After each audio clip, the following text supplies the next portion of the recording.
Hi, I'm Coach Corey Wayne, and this is my video coaching newsletter. And the topic of today's newsletter is going to be a woman and her male orbiters.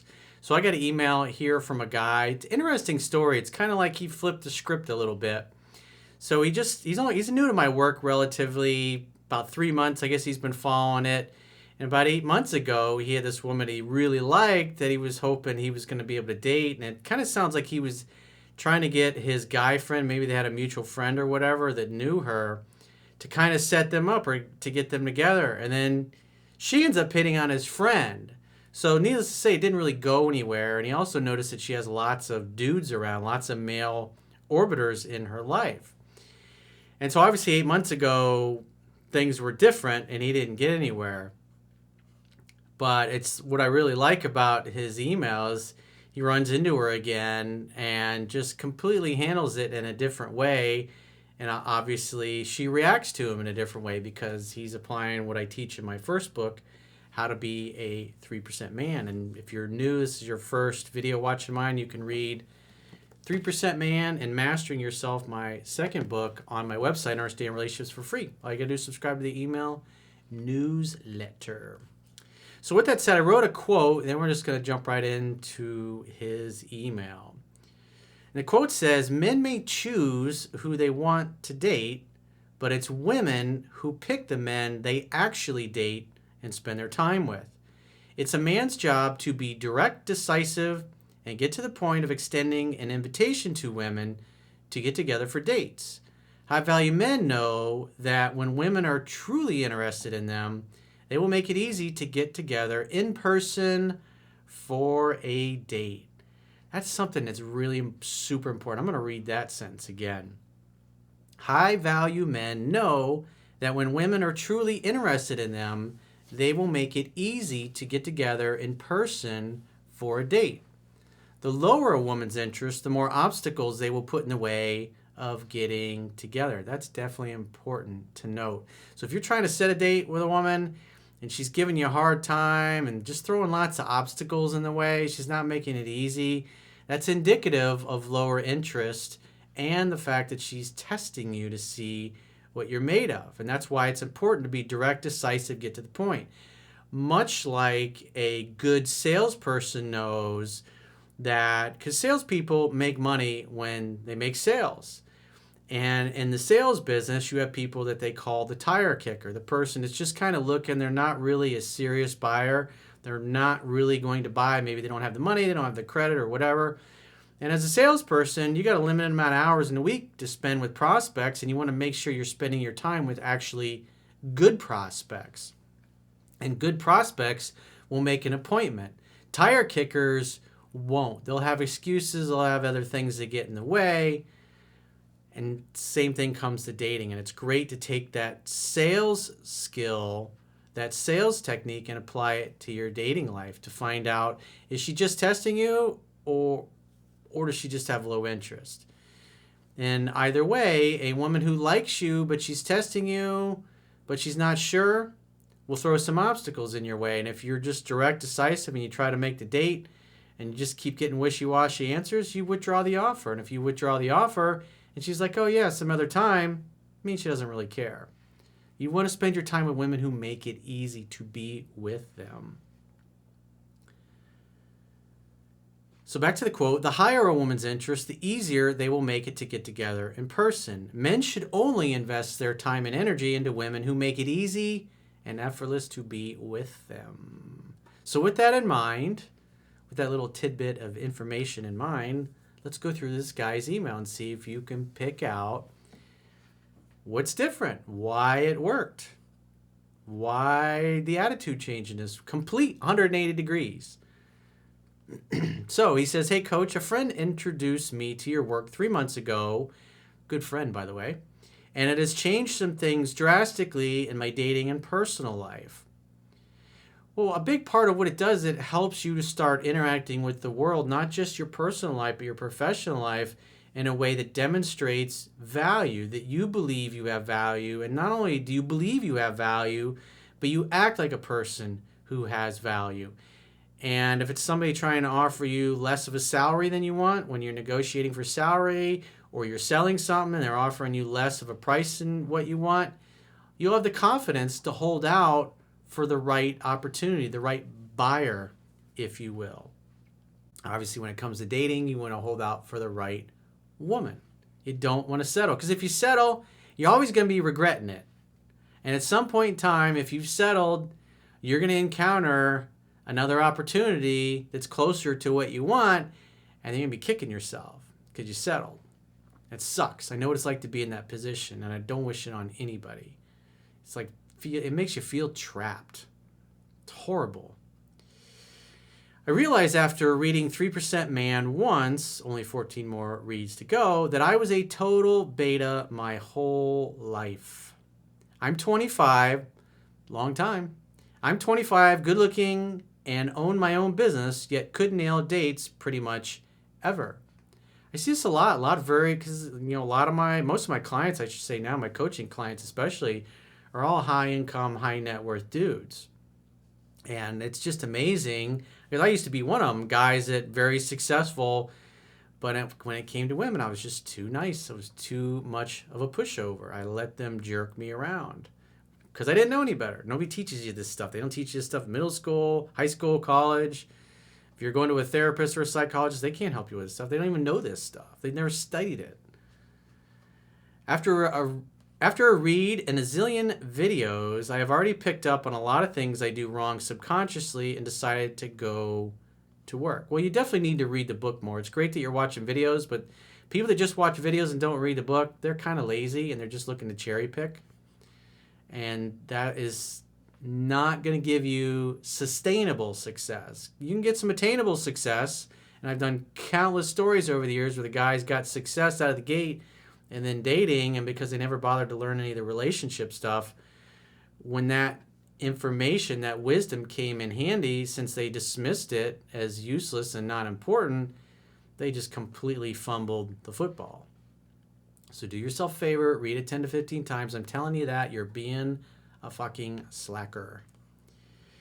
I see that women match and mirror men's actions. If you break eye contact, act awkward, seem nervous, you get what you put out there. Exactly. Because they're looking to follow your lead. But they will only follow your lead if you demonstrate masculinity and confidence and like you know what the hell you're doing. Women don't want to follow a douchebag. The moment I broke through my fears, I started smiling much more, not breaking eye contact, light teasing in the moment, and overall keeping it lighthearted and fun. Man, have women seen me as a prize? Because most guys just don't act this way. If you look at all the movies, the television programming, everybody's kissing. All the guys are always kissing women's ass. Jumping through their butt, waiting on them hand and foot, being extra nice. So he says, 8 months ago, I was heavily into a girl who I asked my friend to meet, thinking we were going to be dating soon. And she hit on him right in front of me. Oh, I bet that stung. Had a few of those instances in my younger years. Girls I really liked, but because I was acting like a beta male, it's like they paid attention to my friends. And I was just, you're a really nice guy, Corey, but I just think of you as a friend. Just a friend. It was at her party, and she had so many male orbiter friends there, and we all got the idea that we shared the exact same issue. Another thing to keep in mind is women that have lots of male orbiters, typically the more messy their family environment was growing up. In other words, the more absent the father was, the weaker the father was, the less they got attention from daddy, the more they got disappointed by daddy, the more they got male orbiters around to fill that void. Because they got emotionally anchored to men just not being there. So they had a scarcity of masculinity in their life. And just a lot of women do this. They have lots of guys, lots of thirsty dudes on their Instagram. Oh, you look so beautiful. You look great in that bikini. Oh, it's amazing. You're so hot. And they get all kinds of attention and validation. That's why, for the most part, there's especially if you're just one of the thirsty guys in their Instagram, it's like, does you no good. It's pointless. The idea is you want to become a high status, high value male where women are seeking your attention and validation and noticing you. And if you look at the old movies from 60, 70, 80 years ago, that's what was always happening. Women were always chasing the men, always trying to get their attention, always trying to get them to date, settle down, get married, have babies, have a family. And the guys were always like, I got an empire to build. I got to see the world. I got things to do. And obviously, by the end of the movie, they just can't resist the beauty and intoxication of these amazing women. And then they get together and then they live happily ever after, and she assimilates him like the Borg in a good way. But nowadays you see the exact opposite. And so when you've been emotionally conditioned and you've seen that thousands of times since you were a little child, a little boy, till now, how could it not affect you? How could it not influence your thinking? How could you not act like a beta male? It's all you know. It's all you see on TV, especially if you didn't have a good example in your home like I did. He says, this moment was when I realized she bounces from guy to guy because we all put her on a pedestal and she emotionally gets bored with us fast. Just dying for a guy to be a guy. So many nice guys out there. Long story short, 8 months go by, and last week I see her at my friend's get-together. She was with a guy and was in shock to see me. My normal beta self back in the day would have avoided her like the plague. I walked up to her and said, hey, it's really good to see you. You look awesome. How's the family going? It took all of 2 minutes, and she asked right in front of the male orbiter guy she brought, can I talk to you in private? How do you think that dude felt? He was feeling like a chump, and he didn't understand what was going on. I know exactly what that guy was feeling. I was there many times in my teenage years and my early 20s. This is no bueno. Scheiße! Verdammte Scheiße! For my German-speaking friends out there. As pretending the past never even happened, a few minutes passed by into talking, and she said, you look really great. Oh, and by the way, he's not my boyfriend. He's just a friend. I didn't want you to think I'm dating him or something like that. This is what you want. This is what you used to see in the old black and white movies. Oh, I'm not with that guy. Totally available. I get her number. I waited a whole week and decided to call instead of text. Calling is very masculine. And it really surprises women because most guys don't have the balls to call. She answers, hey, I was wondering when you were going to call. That's a good response. That's what you're looking for. The 3 H's. Hang out, have fun, and hook up. It's a simple formula. It doesn't say anything about a relationship on there, does it? Doesn't say anything on there about being her therapist or her emotional tampon or any of that stuff. It just says hang out, have fun, hook up. And that's what he's doing. He hung out with her a little bit at the party, had fun with her, got the number. Now he's texting her to get together, make the appointment, just like a good salesperson would. I was brief. I said, hey, I was on my way to my friends. I was thinking about you. Are you available tomorrow evening at 7:30 to go to this place? Well, asking, that's different because what I teach in the book is, hey, when are you available? What's your schedule like?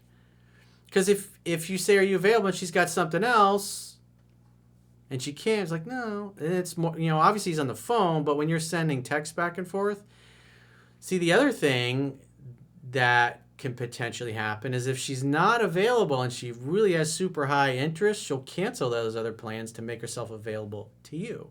That's the flip side of that. I personally don't do it that way because I'm like, hey, when are you available? Because I want to get to the point. I want to do as few steps as possible. I'm lazy like that. I'm all about the path of least resistance. Just like Rumi said, slow and steady like the river that never grows stale. No hurry, no rush. You almost want to go too slow. You're direct, decisive, and you get to the point, but you're not in a rush. Why would you be in a rush when you have lots of choices and lots of options? You're trying to figure out which one to spend most of your time with. who warrants your time.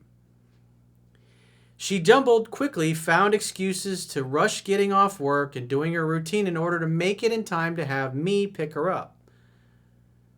So isn't that interesting? She is rearranging her schedule to be available tomorrow at 7:30. Normally, I used to get, it's too cold. Can we do something else? No, it's not a good night. Maybe next time. Those are the kinds of excuses that you hear with low interest. Obviously, she has high interest now because he's acting like a masculine man. He's completely different than all the male orbiters, who it sounds like he kind of was one for a period of time. So he says, I unfortunately had something pop up and canceled an hour after the call. Then she says, oh, no, that's okay. Maybe we can hang out the day after instead. Does she sound eager? Complete attitude change, complete 180. He even had to cancel a date on her. And she's, oh, yeah, can we get together tomorrow then?